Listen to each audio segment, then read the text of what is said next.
L'aide humanitaire au menu du Conseil de sécurité de l'ONU aujourd'hui à New York. La France va présenter un projet de résolution pour garantir un accès humanitaire en Ukraine, pour venir en aide à ceux qui sont restés dans le pays. Près de 400 000 personnes ont fui les combats.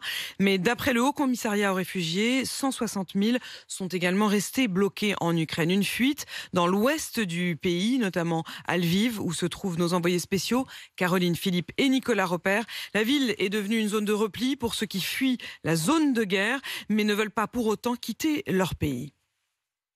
C'est un petit studio d'à peine 25 mètres carrés. Un lit, un canapé, une petite cuisine et une salle de bain. Un appartement au confort rudimentaire qu'une amie a trouvé pour ses 3 Ukrainiennes et leurs 2 chats. Mais Mariana refuse de se plaindre. Nous avons tout ce qu'il nous faut ici. Nous avons à manger, à boire. On a même réussi à trouver de la nourriture pour les chats.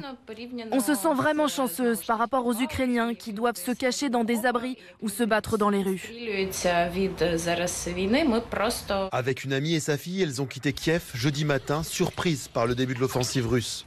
Un périple éreintant de 2 jours en voiture, en taxi puis en train. Les 3 Ukrainiennes passent leur journée à s'occuper de leurs chats sans quitter des yeux leur téléphone pour suivre les nouvelles.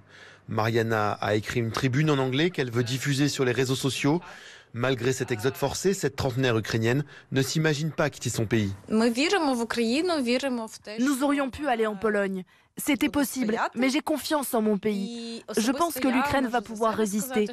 J'ai le sentiment au plus profond de moi que c'est ici que je dois être. Lviv, pour le moment, c'est un endroit qui n'est pas trop risqué. Je pense que la ville n'est pas dans le viseur de l'armée russe. Et je ne me voyais pas abandonner mon pays. Larissa, la doyenne du groupe, hoche la tête. La mère de famille envisage même de retourner dans la capitale pour prendre les armes aux côtés des forces ukrainiennes. En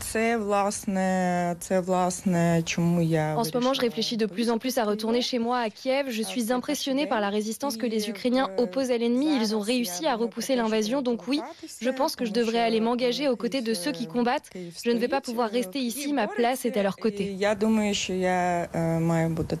Larissa, qui avait manifesté lors de la révolution ukrainienne en 2014, espère pouvoir partir dans la semaine pour Kiev. Sa fille et son ami resteront à Lviv tant que les bombes continueront de tomber sur la capitale ukrainienne.